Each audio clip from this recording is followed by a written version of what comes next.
What is good, everybody? Welcome back to the channel, welcome back to another video. Today is going to be one that is a bit different.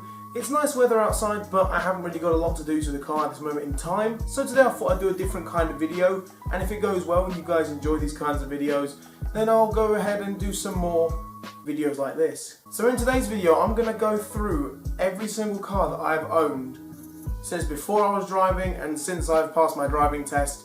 And I thought it'd be quite cool to do this to kind of show you guys what cars I've kind of had before now. So I'm currently 22, I'm going to be 23 this year, late in August. I've been driving since 2017, I think, 2017? Yes, 2017. But I've actually had cars and been tinkering and messing around with cars since I was 13 years old, which to actually think about is crazy. So what I'm going to do today is go over some of the old cars that I've owned, show you some pictures, talk to you a little bit about them, kind of the story behind them. Okay, so now we're going back to, I think, 2009, which is when I was 13 years old.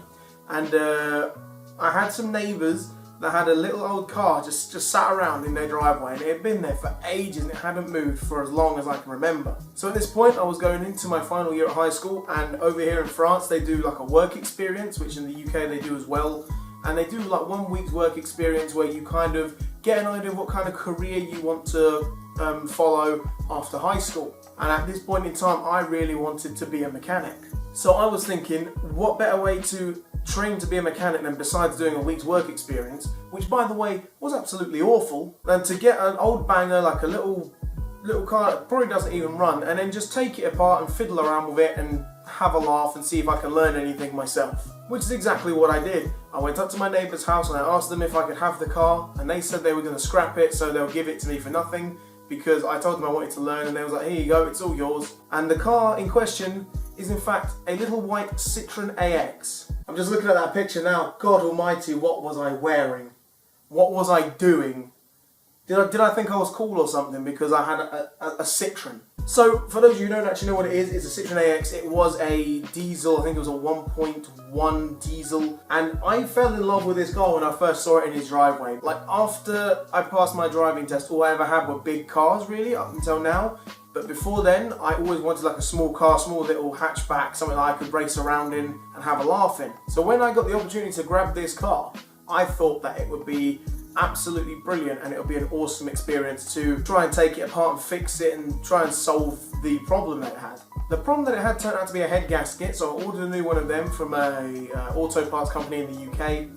And unfortunately the car didn't ever start. I never actually went on to study mechanics.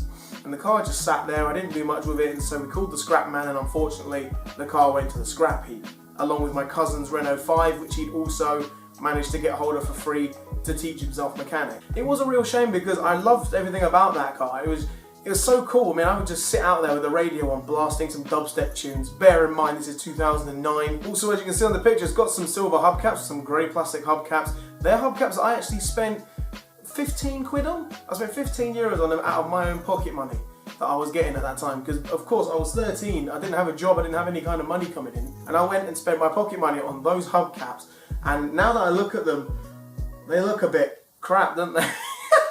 But in any case, that was officially the first car that I ever owned. Obviously I wasn't driving, obviously I didn't have any intentions of driving the car at that age, obviously I was 13, but technically speaking that was the first car that I had ever owned. Now we're moving on to the second car. I must have been probably 15 at this point. So one day my aunt and uncle, who used to live just close by to us, went off and said they were going to look at a car.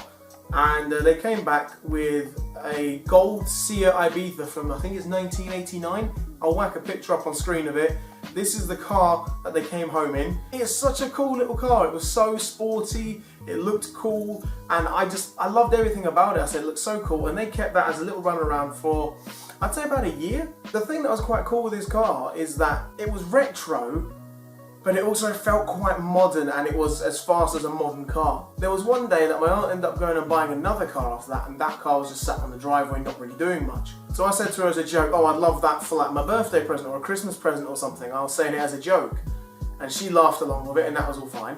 And I kept saying it as jokes to her throughout God knows how many months. It must have been a good 4 or 5 months, maybe even half a year. And then Christmas rolls around and I get this little box, you know, it's wrapped up in wrapping paper, and I thought it was some kind of jewellery or something. And I open it and it's the keys to that car. And my aunt says that I can use it to learn to drive because it's a manual, it ran. And the idea was for me to keep that car until I passed my test and then use that as my first car, which was so cool. I opened car keys for a Christmas present. I never thought I would ever do that. And sure enough, my aunt and uncle did that for me, and I was so appreciative. I was over the moon. And as soon as I got home that day, jumped in the car, stalled it about 15 times because I didn't know what a clutch was, and then eventually got it up to my driveway. But then we made a bit of a discovery when we opened up the bonnet and looked in the engine bay. The engine head itself actually had written on it, System Porsche. So this was something that was very, very weird. It was a Seat from 1989 with a Porsche badge on the engine block. It turns out that that was the reason it was so bloody fast. Like even my dad, who's driven fast cars, he used to own a 3000 GT or a GTO if you're from Europe, and he's owned God knows how many sports cars in his time when he was my age. That car, he said, was ridiculously fast. But in any case, I had that car for, I'd say, about 2 years. I had it, a year, 2 years, something like that, while I was in college. And then it came to me leaving college, and I needed some money because I didn't actually have a job when I left college. And so I kind of decided to put it up for sale because at the time I didn't drive, and I thought I need the money now, I need to pay rent and things like that. So I sold it to some friends of my dad's, and I sold it for 250 euros, which now that I think about it, I could have gotten a lot more money for it. But in any case, I sold the car, I made 250 euros on it, I was balling, you know me, I have bare peas thanks to that. And the car is still running to this day, I believe. It's been re-MOT'd recently, and it's still running, which is fantastic. I think that is so cool to know that that car is still out on the road somewhere. So after I owned the Seat Ibiza, and I'd sold that, my aunt ended up buying another car, which was a red Renault Scenic. It was the facelift model. It was a petrol, it was automatic, and it looked like a giant bubble, and it all ran, it all worked amazingly. Had twin sunroofs, and it needed a bit of TLC on the side, so I sorted out the side. The picture that you're seeing of it is when I just resprayed the side, and it was gleaming. It was really, really nice. This car was just there for in case I passed my test and didn't have a car of my own yet. Basically, I said to my aunt what she was doing with it, and she said to me that if I help her out with a few things, a few little chores, she would give me the car for nothing. So I helped her out with these chores. It was a car, and I was like, this is great, because I was doing driving lessons at the time. And I did the chores, and the car was mine. I got given the keys, and that was it. I resprayed the side, as I just said earlier. I invested in some new hubcaps for it, so it looked a bit more sporty. I used that car to just drive around here and just have a laugh with friends and things like that. It was awesome fun. Well, up until recently, it's been the second car for myself and my brother because we both drive, and sometimes cars have problems or they're going for an MOT and you need transport still that day. That car was still a backup car to this day, and it was only about a week ago that we had to scrap it because it started not running properly, which is a real shame. But that car lasted since like 2013 to now, 2019, which is crazy. It was a fun little experience. It was a fast, nippy little petrol car, and all you had to do was put your foot down. It was like driving a big go-kart. But I never actually used this car when I passed my driving test. What I actually used was this. I bought a Renault Scenic 2 Phase 2. This was a 1.9 DCI, so it had a diesel turbo-powered engine, and it was pushing 120 brake horsepower. It was my first official car when I was driving on the road. I got it insured the same day as I passed my test, and it was the most fun experience ever. I have so many good memories in this car. My friends all say it as well. They all miss the car. I personally miss the car. It was such a cool car. It was fast. Like, all I did was change the hubcaps on them once. I don't even know if I've got a picture. I might have. I changed the hubcaps once, and my god, it just made the whole car look better. So I got this car. I paid 1,700 euros for it. I bought the car in 2015. That was when I bought the car. But it was a cool car to have. It was a manual. It had 120 brake horsepower. For a first car, that's a lot of power. And so I just fell in love with this car. Everything about it, I would just wash it all the time, even if I didn't use it. And as soon as I passed my driving test, I got insured on it on the same day. And I said to my mum and dad, I'm taking you guys out for dinner. I took my brother as well, so all the family came with me. I took them out for dinner because I passed my test.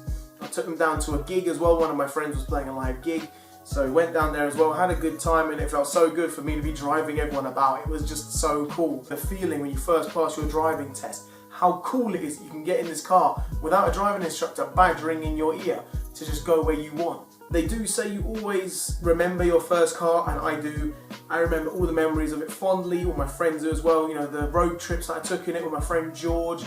you know, using it when my friend Jack Ainsworth was over a couple of years ago. It was just the perfect car. Apart from all the electrical faults it had and the turbo blowing up on me and the alternator dying on me. But besides that, it was an alright car. But then, as I said just now, the turbo blew up on it, which was a shame. And then I also cracked the oil sump on it by going up an extremely high curb, and I didn't notice. And I kind of smashed the oil sump, which then pissed oil out everywhere. I started smoking from everywhere. There was oil inside the engine. It just wasn't pretty. So I ended up trying to get that sorted out and then selling the car for €1,000, which I then spent on this. The Citroen Xara Picasso 2-litre HDI, which is another turbo-powered diesel engine, which you guys saw in a video a couple of weeks ago. I've recently sold it.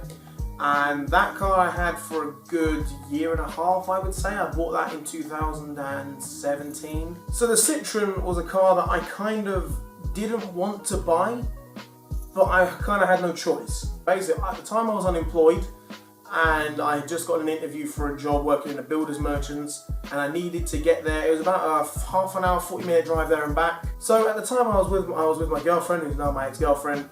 We was looking online, looking for cars as quickly as we could. I needed to find something with the money I had saved up. I needed to find something that was more reliable, that would get me from A to B, had enough room for me to carry my drum kit in, because obviously I've said before I'm a drummer, I do gigs. And then my dad told me that one of his friends was selling this Citroen Xara Picasso. I'd never really looked into them before, but at the time it was kind of either I buy that or I have no transport. And so I decided to buy it. I paid €1,400 for the car, and it came with a 2-year MOT on it, which is good. The car ran absolutely fine. I had the clutch go on me in early 2018. So with my dad, we stripped it all down and got a new clutch put in, aligned it correctly, built it all back up, and it worked absolutely fine. And besides that, the car never really had any other big problems. So I kind of just kept using it. I just didn't really think anything of it. I was at that point where I didn't care what I drove, so long as I had a car that got me from A to B and did what I wanted it to do, I was quite happy. But in any case, I owned that car for quite a while, and I recently sold it, as I said. But after that car, I wanted to buy something really, really nice. I saved up some money for a little while, and I wanted to buy the same car that my dad had bought. There was just something about it that I really, really liked, and that is a Jaguar X-Type. So I went out and I found a Jaguar X-Type Estate, so it was practical enough for me to put my drums in. So I bought the Jaguar X-Type Estate. It was a 2-litre diesel. It was from the year 2004, and I didn't really look into it before buying it. And it turns out they're one of the most unreliable models of the X-Type ever to be produced, which was fantastic because I bought a lemon. For those of you who don't know what a lemon is, that's basically a shit box. So I bought this Jaguar X-Type impulsively. I was just like, I need this car, I want this car, I can afford it, I will buy it. But they had a bit of an injector problem. Now the geezer told me that injector 4 was faulty and I needed to get one new injector because they'd apparently done a leak back test on it and things like that. My dad knows his stuff in cars as well. He obviously stripped cars down and built them back up when he was a kid, so he knows his stuff. Little did I know that the geezer didn't have a clue what he was talking about when he sold me the car, and that it was 3 injectors that were knackered and 1 that was good.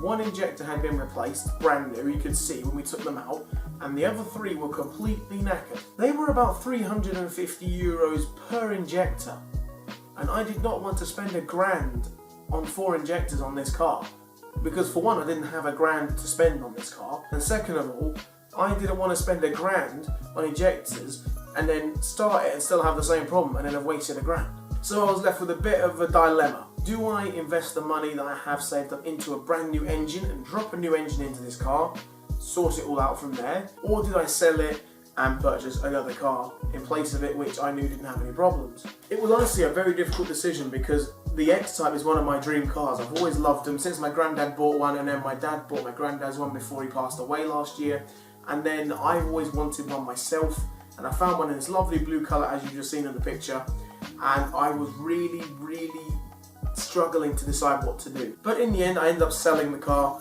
I sold it for the same price I paid for it. Oh, but before selling it, I did also buy a Ford Mondeo from the same year with the same engine to get some spare parts to try that out before spending money on the new engine or whatever. I paid like 50 quid for the Ford Mondeo. There's a picture of it up here. It's technically not a car I've owned, but it is also a car I've owned. It never ran, it was just for spare parts for the Jaguar, but I thought I'd better throw that into the mix as well. Which then leads me on to today, which, as you guys know, I currently own a Fiat Stilo 1.9 JTD, and I'm in love with this car right now. Everything about it is so cool.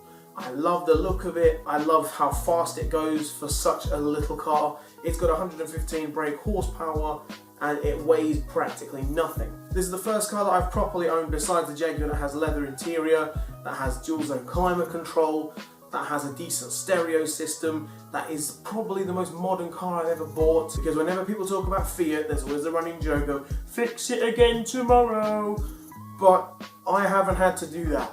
I've had it checked by a garage as soon as I bought it. I paid 600 euros for the car, so I paid basically pennies for it. But I had it checked up by a garage, he checked underneath, and all the engine's fine. There's no signs of any bad rust, apart from one little bit of surface rust on the side skirt, which I'm going to sort out. However, I did come across something the other day. Me and my dad was looking at it. I said that I heard a knocking sound, and we finally found the problem. It is the lower suspension arm, or the wishbone, which I need to get done on it. They're not that expensive of a part. I do need to order one and get it sorted out, and we'll do it for a video. But besides that, this little Fiat Stilo has been such a good car. I can fit my whole drum kit in it. It's a small car, so I can park easily. I can fit down tight roads. I can take it anywhere. The fuel consumption is incredible on it. But in any case, I love this car and I've got a lot of good plans for it. I've got some cool ideas for what I want to do to the car. You know, some interior mods. I want to put a new gear shifter head on. I want to sort out the seats, getting them restored properly. I want to do a full-on valet of the car. I want to sort out the wheels, get them all restored nicely and do them in a nice black, because I think black on black would look amazing. I want to paint the brake calipers, which I mentioned to you guys before. You gave me quite a few colour ideas. So there's all this stuff that's still to come on the car, and more ideas as I progress through this little project. So that's it, guys. That is every single car I have owned from the age of 13 all the way up to the age of 22, which I am now. If you did enjoy this video, please do let me know, because I will be happy to do more videos of this style. Driving lessons, funny stories, maybe my driving test, how did that go? Maybe some stories on my old cars and my current car that you guys might not know about. There's one that I've recently found out about, the Fiat, and I'd love to make a video on it. It'd be quite cool. But if you did enjoy the video, make sure to demolish the like button, leave a comment down below. I'd love to know some of your guys' first cars. That's what I want to know. Leave a comment of your first car down below, and also subscribe to the channel if you're new.